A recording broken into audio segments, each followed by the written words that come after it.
Hello. Today General Hospital will reveal Willow had long since passed the threshold of what a battered soul could endure. Every wound, betrayal, and broken promise had calcified into a dark river of grief and fury that coursed silently beneath her skin. From her days shackled to Shiloh's manipulation, where her identity was torn from her by coercion and trauma, to the devastating discovery that her mother had slept with Drew. The man she had once trusted to help her rebuild a life shattered by tragedy, each moment had etched itself into the core of her being like scars that refused to fade. These weren't isolated events. They were an avalanche of pain, compounding and deepening until there was no space left inside her for anything but the echo of betrayal. When Drew decided to exploit the blackmail scheme surrounding Daisy Gilmore and use it to corner Willow, to once again force her into submission, he had no idea that he was igniting a storm far more dangerous than he could ever control. The girl he thought he was manipulating, the vulnerable, desperate woman who once begged for peace, no longer existed. In her place stood something raw, volatile, and sharpened by years of survival. Willow had become a vessel for her own undoing, cloaked in an eerie calm that unsettled even those who loved her. The moment Drew confronted her, waving evidence like a weapon and cloaking his threats in the hollow language of concern, he failed to see how lifeless her eyes had become. There was no anger in them. No tears. Just a dead, unforgiving stare, like the still surface of water that hides a churning undertow. She didn't flinch, didn't defend herself.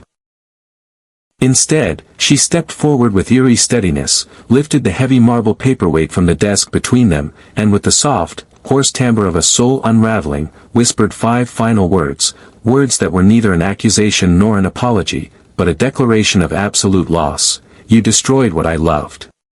The weight connected with the side of Drew's skull with a sickening crack, followed by the hollow thud of his body collapsing onto the hardwood floor. His head struck the corner of the coffee table on the way down, and blood began to pool, slowly creeping toward the edge of the rug like a silent scream that would never be heard. But Willow didn't scream. She didn't cry. She didn't even breathe heavily. She simply stood there, unmoved, watching the crimson spread beneath Drew's lifeless form. The room felt heavier, like grief had condensed into the very air around her. Time bent around the silence. Nothing moved. On the table beside his body, the printed threats Drew had used to corner her remained untouched, emails laced with veiled cruelty, surveillance photos of Daisy, and the damning line, "Whatever it takes, she will comply." In that moment, those documents became not just evidence of Drew's betrayal but a justification for what she had done. And yet, she knew it didn't matter. No one would believe her. No one would care that a mother on the brink had been pushed over the edge. To them, she would always be unstable, always broken. The discovery came with chaos. Martin had arrived shortly after to speak with Drew, only to find the door ajar and the air inside the home unnaturally still. When he stepped in, he found the blood first, then the body. His scream fractured the silence, and his frantic call to Jason triggered a chain reaction across Port Charles. Jason, hardened by countless battles and betrayals, moved faster than anyone else, arriving just in time to follow the paramedics as they loaded Drew's motionless form into the ambulance. Though Drew still had a faint pulse, he was unresponsive. In the ER, doctors quickly stabilized him, but the prognosis was grim. A medically induced coma was necessary to reduce brain swelling, and even then, the damage could be permanent. No one could predict if he would wake, let alone remember. Willow, meanwhile, returned to Elizabeth's apartment with unnerving composure. She washed her hands, changed into clean clothes, and began to prepare dinner as though nothing had happened. Elizabeth, who had known trauma more intimately than most, watched from across the room with growing concern. Something in Willow's eyes had changed. The sorrow she expected to see wasn't there. In its place was something colder, more resigned. It wasn't madness. It was freedom. A twisted, terrible sort of peace that only came from knowing that the man who had threatened to take her last shred of dignity would never speak again. Elizabeth said nothing, but her silence was weighted with suspicion and quiet grief. She knew something terrible had happened. She just didn't yet know what. News of Drew's assault spread like wildfire. At Metro Court, Nina's hands trembled as she read the headline flashing across her phone. Local businessman assaulted, critical condition. She didn't need to read the name. She knew. And deep down, a tremor of guilt began to pulse through her. Had she caused this? Had her affair, her silence, her inability to bridge the gap with Willow created a fracture too wide to mend? Curtis tried to offer comfort, but his own doubts were growing. He had seen Willow in recent days, had seen the fragility in her gaze and the barely masked terror behind every step she took. Could she have been the one to do this? Would she? Carly was less unsure. The moment Michael shared the news, she looked him in the eyes and saw his fear mirrored in her own. She had warned him, warned everyone, that pushing Willow away, denying her access to her children, treating her like a danger rather than a mother, would break her. But no one had listened. Now they were all reckoning with the consequences. And Michael, though still clinging to the belief that he had done what was best, could no longer convince himself he hadn't helped push her into the darkness. Every refusal, every cold dismissal, every reminder that she wasn't welcome in her own son's life had been a step closer to this unraveling. And now, he wasn't sure he could ever let her near Wiley again, not because she was dangerous, but because he didn't know how to fix what he'd helped destroy. Meanwhile, Tracy Quartermain couldn't hide her cynicism. She saw Drew's downfall as inevitable, the result of pride, arrogance, and poor judgment. She hadn't cared for Willow either, often brushing her off as unstable and too fragile for the realities of the Quartermain world. But even she couldn't ignore the shift happening around her, the way silence was settling into every corridor, like the breath before an earthquake. Martin, still reeling from what he'd seen, said nothing about the printed threats on the table. He told the police he'd found Drew like that and left out the rest. Maybe it was cowardice, or maybe it was mercy. But whatever it was, it protected Willow, for now. At home, Willow sat alone in the dark. She stared out the window, her hands resting in her lap, eyes fixed on nothing. She thought of Wiley, of the life she had wanted for them, of the peace she had begged for but never been granted. Drew had tried to take what little was left. And now he was silent. But peace still eluded her. She hadn't cried. Not yet. And she wondered if she ever would. Because when you've lost everything that once made you feel alive, sometimes even tears forget how to fall. Tracy Quartermain, ever the imperious matriarch hardened by decades of familial failures and bitter victories, had seen too much to feign surprise. And yet, as she stood beneath the vaulted ceilings of the Quartermain estate and received word that Drew was lying in a hospital bed, his body unresponsive and his fate uncertain, there was a subtle shift in the arch of her brow, a knowing glance that bordered on smugness. She didn't rejoice in human suffering, not exactly. But Drew's current condition was, in her mind, the inevitable consequence of trying to straddle two worlds. One governed by ruthless strategy and another governed by sentimental foolishness. To Tracy, Drew had always been a weak link, a man molded more by aspirations of heroism than by practical strength. He fancied himself a leader but was tethered to illusions of virtue, clinging to relationships and ideals that had no place in a legacy like the Quartermains. Willow's disappearance was merely the next note in a tragic symphony she had predicted long ago. Tracy had never trusted her, had always seen the fragility masked behind calm eyes and soft words. The young woman reeked of emotional instability, her kindness laced with desperation, her silences louder than any scream. And when the cracks began to show, when she began unraveling beneath the weight of betrayal, loss, and manipulation, Tracy wasn't surprised. She was vindicated. In the world of Quartermains, kindness was currency only the naive dared to spend. Willow had spent it all and received nothing but pain in return. Her inevitable implosion was, to Tracy, less a tragedy and more a lesson: never mistake vulnerability for virtue. Yet even as she wrapped herself in detachment, there was a glimmer of something deeper, something unspoken. Perhaps it was the haunting knowledge that every Quartermain had a breaking point, and perhaps Willow's wasn't as far removed from her own past as she would like to believe. But true to form, Tracy buried any trace of empathy beneath layers of sarcasm and steely logic. She dismissed the murmurs of concern swirling around the estate with curt nods and cutting remarks, retreating to her sanctuary of scotch and solitude, where emotions could not reach her and memories had no power. While Port Charles spun in a vortex of speculation and fear, Martin Gray sat with a secret that curdled in his chest. He had witnessed it. The venom behind Drew's threats, the way he dangled the Daisy Gilmore surveillance like a sword over Willow's neck. He hadn't intervened then, unsure of how far Drew would go or how much of it was posturing. But now, as Drew's life hung in the balance and Willow had vanished like smoke, Martin realized too late that the boundaries had been obliterated. The ethical dilemmas that once seemed theoretical had become all too real. He stood at a moral crossroads, paralyzed. If he came forward with the truth, Willow would be crucified. The courts wouldn't care about trauma or coercion. They would see a young woman who struck a man and fled.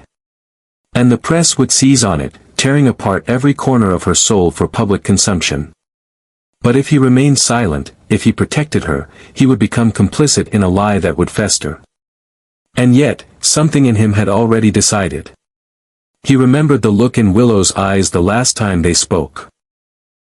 A look not of malice, but of someone clinging to her last shred of control. That moment had never left him. Now, silence was the only offering he could give her. It was a betrayal of law, of justice, but maybe, just maybe, it was an act of mercy. Far from the swirl of hospital corridors and whispered accusations, Jason stood alone in Dubrovnik, the sea wind sweeping across his face as he stared at the unassuming facade of the Five Poppies Resort. To a stranger, it looked ordinary. Another luxury retreat nestled in Eastern European serenity. But to Jason, it represented a fracture in the reality he thought he knew. The clues had brought him here, the logo on Britt's luggage, Liesel's haunting refusal to accept her daughter's death, and the gnawing feeling in his gut that something had always been off about her disappearance. The possibility that Britt might be alive was both thrilling and terrifying. Because if she was alive, then her death had been staged. If it was staged, then someone had orchestrated it, possibly for reasons that endangered far more than just Britt. Jason's mind drifted to past betrayals, to the WSB's manipulations, to Victor's endless web of deceit. What if Britt had discovered something? What if her vanishing act was the only way to protect herself? The irony was bitter. Willow had buried her pain beneath years of restraint, only to explode when no one saw her. Britt had disappeared into the void, leaving only unanswered questions and fading memories. Jason couldn't help but draw parallels between the two women, each forged in trauma, each molded by loss, and each having to reclaim power in a world that tried to silence them. Willow had struck back. Britt had vanished. But both, in their own ways, had refused to be victims. The deeper Jason dug, the more entangled he became in a web of hidden agendas and emotional landmines. Back in Port Charles, Carly was unraveling as well.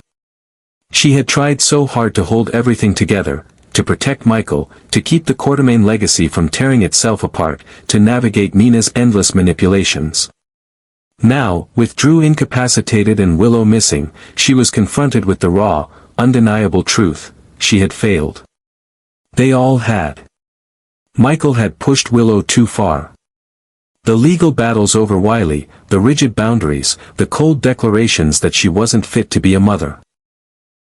They had drained her of hope. And when Drew turned on her too, it was the final blow. Carly saw it now, too late. The illusion that they could save Willow by controlling her was not only flawed, it was fatal. Michael, for his part, was drowning in guilt. He replayed every word he had said to Willow, every time he had looked away from her suffering because it was easier than confronting the truth.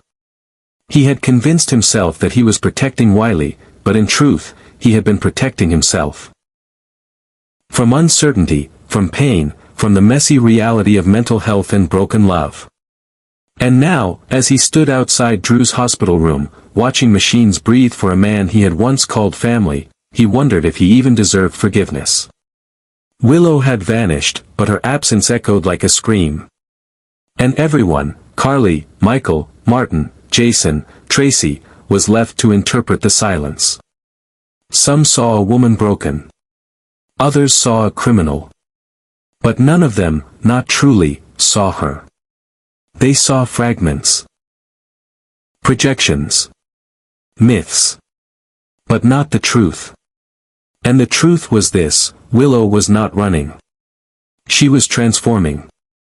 In the silence after Drew's collapse, she had stepped into a new identity, not one defined by what was done to her, but by what she had done to survive. Whether that made her a villain or a victim no longer mattered. What mattered was that she had made a choice. And in a world that had robbed her of so many, that choice was her reclamation. Back in Dubrovnik, Jason stepped into the resort, unaware that each step he took was not just toward Britt's fate, but toward the unraveling of everything he thought he understood. Because hidden within those walls were truths that would shatter what remained of his certainty. And perhaps, if fate was as cruel as history had proven, he too would learn that sometimes, the most dangerous silence is the one that follows the fall of someone you failed to save. In Port Charles, the air had grown heavy with reckoning. The weight of truth, long suppressed beneath layers of delusion, finally broke free, pressing down on those who had chosen comfort over confrontation. For Nina, that truth came with a brutal finality, the realization that she had lost Willow forever. It wasn't a dramatic scene, not a fiery argument or a closed door. Rather, it was the slow erosion of something fragile, a severing that had begun not in fury but in silence, and had ended in devastation. For so long, Nina had clung to hope.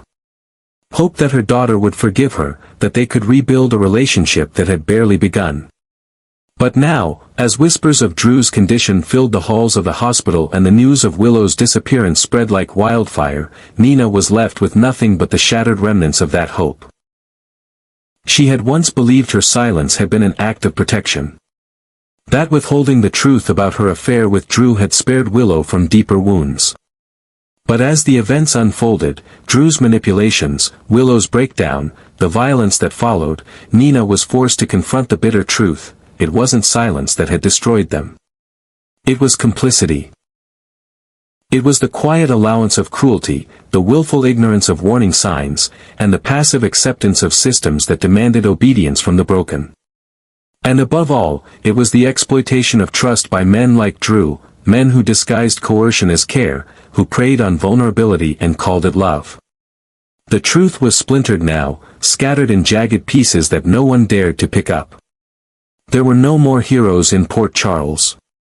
No more innocent victims. Everyone, in some form or another, had contributed to the collapse. From Michael's stubborn adherence to legal rulings that cut Willow out of her children's lives, to Martin's silence in the face of Drew's threats, to Jason's late arrival in a city where moral compasses had long since been buried, every choice was a stitch in the tapestry of ruin. Even Carly, so often the pillar of fierce loyalty, had chosen to protect reputations over confronting deeper emotional truths. And so, the weight of collective guilt hung heavy, a storm cloud that refused to break, leaving all of them to breathe in its suffocating stillness. Willow had not fled. That was the story whispered in cafes, echoed through hallways, and reported in the tabloids, that the fragile woman had snapped and vanished like a shadow. But the reality was more complex, more haunting. Willow had not run, she had transformed. The woman who had once sat quietly at hospital bedsides, who had once wept in courtrooms and clung to the edge of family photographs, was gone. What remained was something harder, colder, and infinitely more dangerous, a woman who had nothing left to lose. She had crossed the threshold of moral ambiguity, and though she carried no pride in it, she also carried no fear. The 5 words she had whispered to Drew, "You destroyed what I loved," had not only condemned him, but had also marked the death of the last vestige of innocence within her. It wasn't just Drew's life that ended in that moment. It was her own capacity to hope, to believe in redemption through love, to imagine a future built on anything but survival. When she struck him, she wasn't lashing out in rage. She was executing the final act of a play she never wanted to star in, a play written in betrayal, directed by circumstance, and applauded by no one. It was the end of something sacred and the beginning of something unrecognizable. In the days that followed, she wandered not in hiding, but in ghost-like detachment, shedding her old self like a discarded garment. There was no need for pretense anymore. No need for polite smiles or empty apologies. She became a specter in her own city, moving through alleys and side streets like someone observing the world through glass. And it was in this strange in-between space, somewhere between life and exile, that she found herself standing in front of Wiley's bedroom window. She did not knock. She made no sound. She simply stood there, eyes trained through the narrow gap between the curtains, watching the boy who had once been her anchor to a world that made sense. Wiley, surrounded by stuffed animals, his face lit by the soft glow of a nightlight, was reading quietly under the guidance of Carly. His laughter floated faintly into the night air, muffled by the walls, yet clear enough to wound. It was not a scene of sorrow, it was one of peace, of safety. And that, more than... She wasn't speaking of Drew alone, but of Michael, of Wiley, of the entire life she had once tried so desperate.